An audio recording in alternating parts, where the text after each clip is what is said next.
Hello and welcome. This is Cheryl. Thank you so much for stopping by. In this video, I'm going to share with you how to create a unique card base using your die cuts. And I'm also going to share it with you how to create some unique embellishment using flower dyes and alcohol ink and vellum. So my first step, I always like to get my embellishments ready for when I put my card together, is I'm using my alcohol ink on the vellum. I have a nice thick vellum here and I'm using crimson alcohol ink with isopropyl alcohol. I'm going to do 2 pieces of vellum. This is a half a sheet, and I'm going to do another half a sheet where I add some pinata brass to it. I wasn't too sure if I wanted my flower embellishments to have the metallic element to them or not. So by doing 2 pieces here, I can kind of skip a step later on if I change my mind. This vellum is not going to go to waste if I don't use it on the card. I will absolutely use it to create other embellishments to create more cards with. So in the second piece here, like I said before, I'm using my crimson alcohol ink. I'm using the pinata brass as well as isopropyl alcohol. I like using the pinata brass because it seems to be okay with the isopropyl alcohol. The Ranger alcohol inks sometimes go a little bit grainy and weird if you use isopropyl. And because I'm taking this vellum and using it to create some embellishments with, I don't want to use the Ranger blending solution because sometimes it ends up with a little bit of a sticky texture, and that's going to cause a bit of problems when I go to cut my flowers. I still may get a little bit of stickiness where the alcohol ink is a little bit thicker. Sometimes it does that, but by eliminating using the blending solution, I don't have to worry about excess amounts of stickiness. So once I have my full background done here, I'm just going to let them dry. Alcohol ink usually dries pretty quick, so I don't have to wait too long. I am making sure to put the alcohol ink in all of the edges just to make sure that I have lots of surface to choose from when I'm doing my die cutting. I'm using an alcohol ink blower to help move my alcohol ink around. You could also use a heat tool for this. The vellum won't necessarily mind it. You just want to be able to move that ink around. You could also just lift your paper up and move it that way. Once the vellum is completely dried, I'm going to die cut it. So I'm using a memory box die called Enchanting Poppy. This is a new one that I've recently gotten. And what I'm going to do is I've got some green scraps. I'm going to use them for cutting out the greenery, the stems and the leaves. I have 2 tones of green. On the bigger flowers, I'm going to use the darker one. On the smaller flowers, I'm going to use the lighter one, just so there's a couple shades in there. I do end up inking my leaves a little bit just to give a little bit more texture and dimension to it. But by starting out with 2 different shades as well, that's going to add some more color to it. So I like to die cut a bunch of stuff all at once and have them basically in little piles ready to assemble so I can assemble everything all at once. It's much easier to do it this way than to die cut and then assemble, die cut, assemble, die cut, assemble. So I'm die cutting the leaves and the stems for both the bigger flower and the smaller flower at the same time.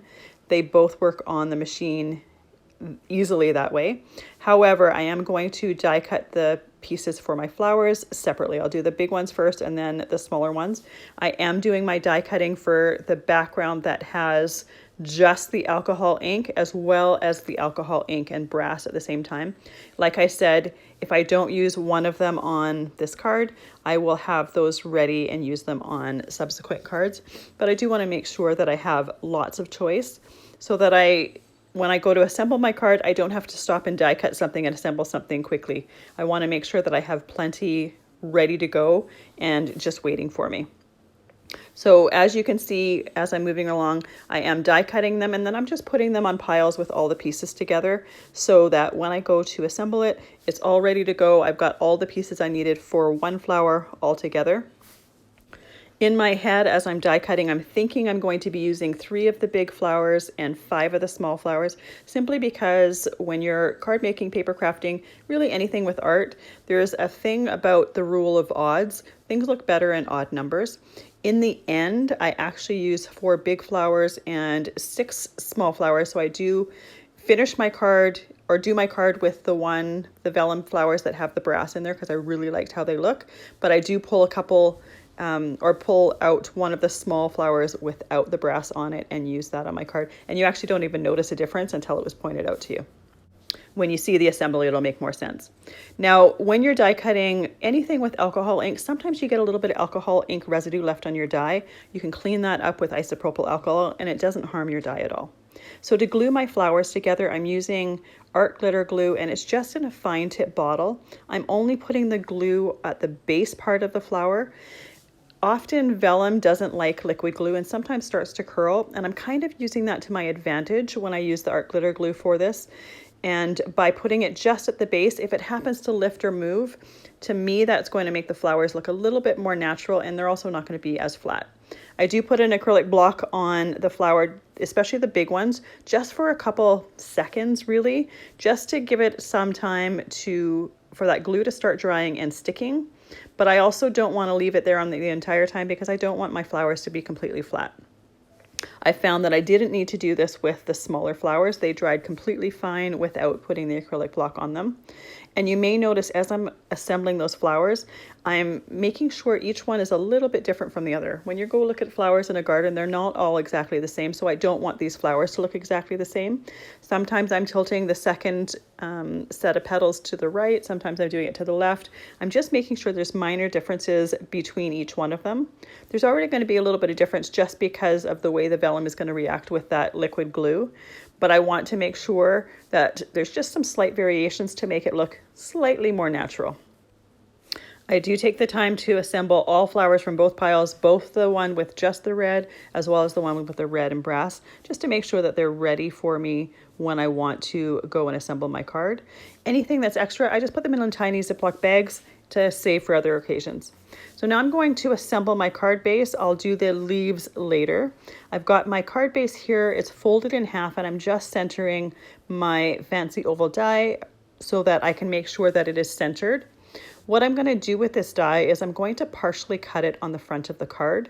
I'm putting my die tape at the part that is going to be cut out so that if by chance the pressure of the machine makes that tape stick really, really well, anything that happens to tear paper will be cut off anyways. I take my pencil and I mark where the halfway point of that die is. When I do my die cutting, I like to have the die facing up and the cardstock over top of it, mainly because I find I get better cuts and I don't have problems with my die curling. So when I put it in the machine, I put the end of the plate where it starts to cut against that pencil mark that I have here. I'm going to take my die off of my cut paper here. And then I'm going to take a pair of scissors and I'm going to just trim the ends of, or the top and the bottom of the card to cut that part out there. I like to use the Spellbinders tool-in-one to help take this die out. It's quite intricate and all those tiny little pieces really get stuck in the cardstock. So the spatula end on the tool-in-one is really helpful in taking that die out.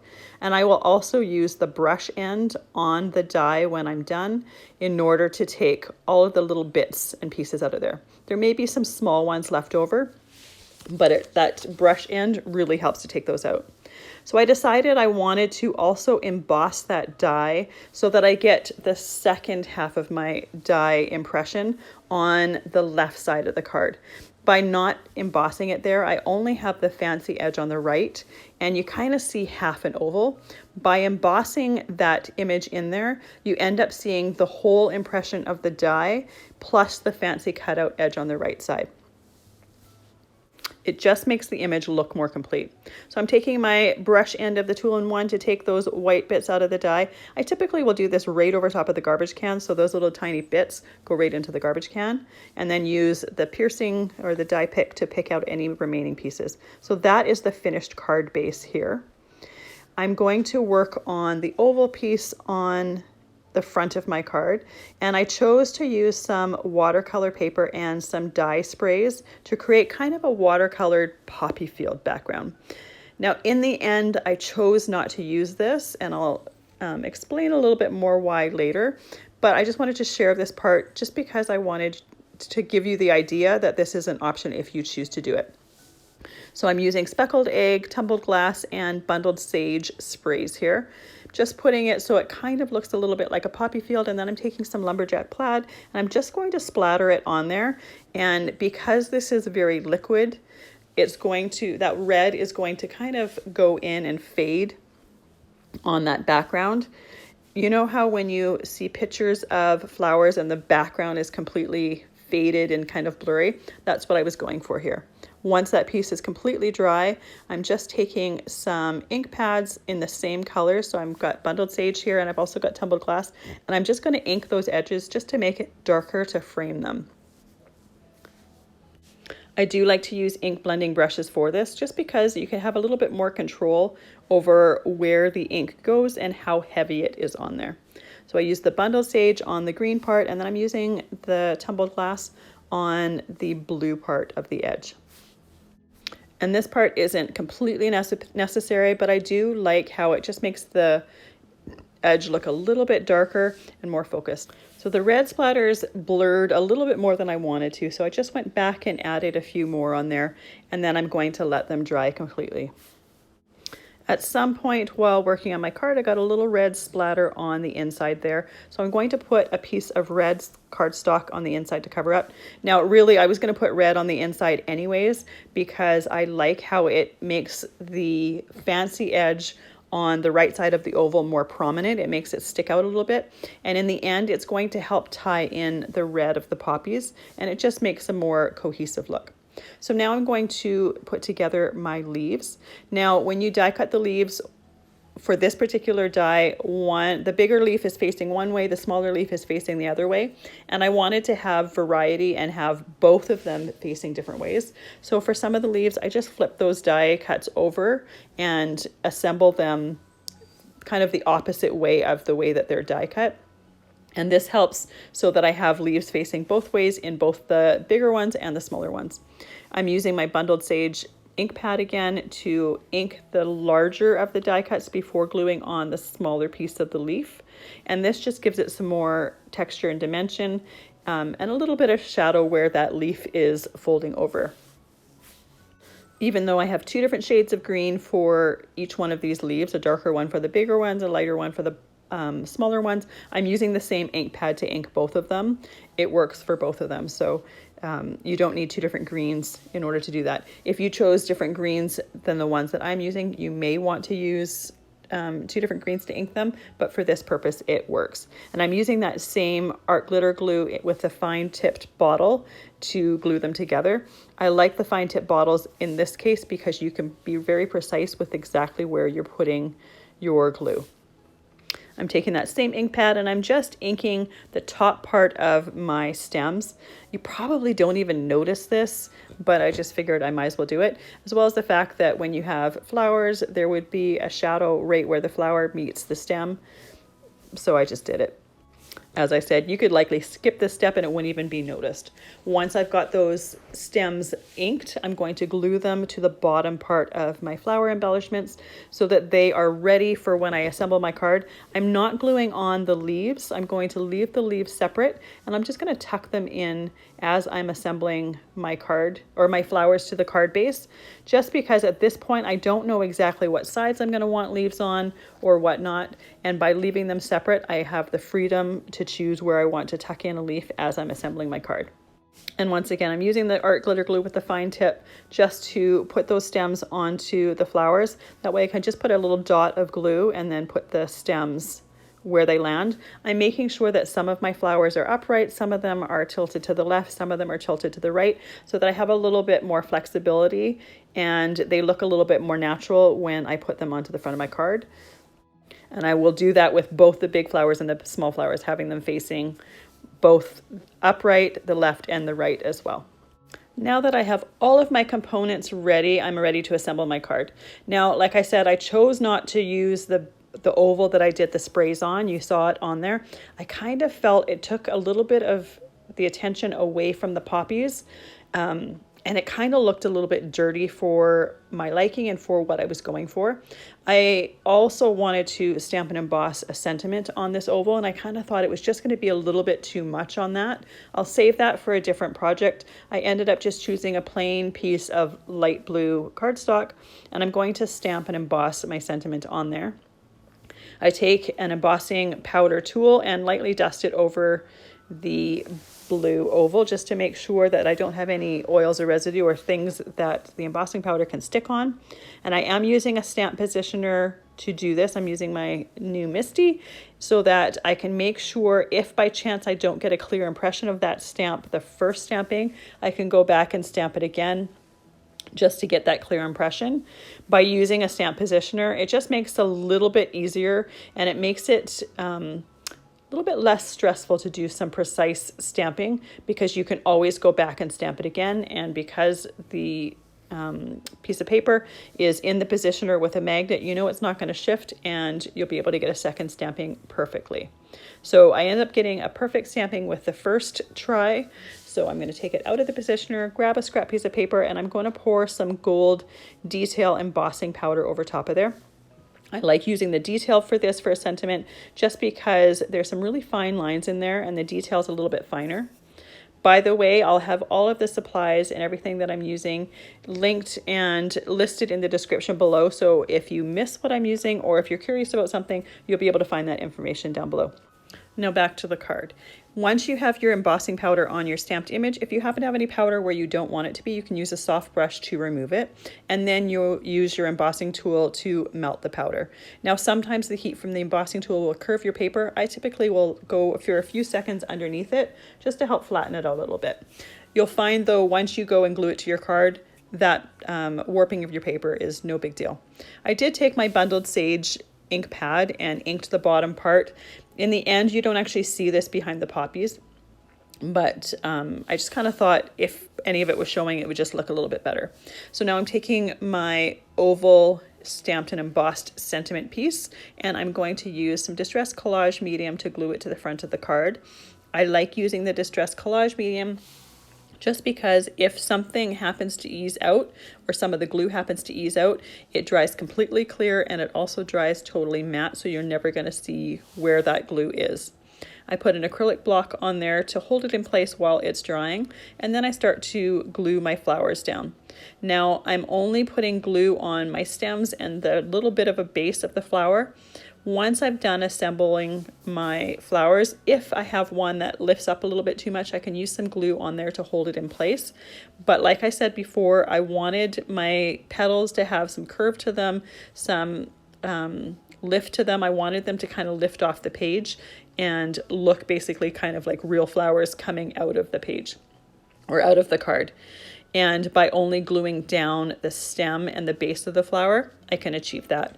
And you'll notice as I'm assembling it, I put and tuck in some of the leaves here and there as we're going, just in places that I think they would be appropriate, as well as places that they're visible. I'm alternating between some flowers facing to the left, some being upright, some facing to the right. Typically the ones that are facing to the right are the ones that are going to be closer to the oval in the center of my card, but not necessarily. Just whatever looks nicest wherever. Now here's where I end up using the extra large flower and the extra small flower. When I get to the bottom of my card, I had originally in my head had a design where you could see some of the stems, but I ended up thinking it looked a little bit too messy. So I use a large flower and a small flower just to hide that little bit of messiness and messy stems on the front of my card. If you choose to make the same card in a similar way and you don't find that you have, and you're not bothered by the messiness at the bottom, or yours isn't messy like mine is, then you can absolutely leave this off. And then I tuck a small flower, an extra small flower to the right side of that cluster. And this is one that doesn't have the pinata brass accents on it, and you really actually don't notice. In the end, I did take some glue and just glued down some of those flowers, especially the bigger ones at the top, just to make them a little bit more secure. I didn't mind how they looked, but I also didn't want a chance that when I gave it to someone that the flowers might get wrecked when they were being pulled out of an envelope or whatnot. And I'll also tuck in a few remaining leaves at the bottom, just where I feel that they could use them. Now you'll notice that the petals on the flowers do go past the outside of the card on the left-hand side there. So this will need a little bit bigger envelope. My card size is 4 1/4 by 5 1/2, but I would put it in a bigger envelope just to protect those flowers and have them not get bent. And in my opinion, really no one saves an envelope anyways, so I don't find that I feel they need to be in the perfect size envelope when you send cards. So here is the completed card. I absolutely love the texture and dimension those flowers have on the card base. Thank you so much for being here, taking the time with me, and have a fabulous day.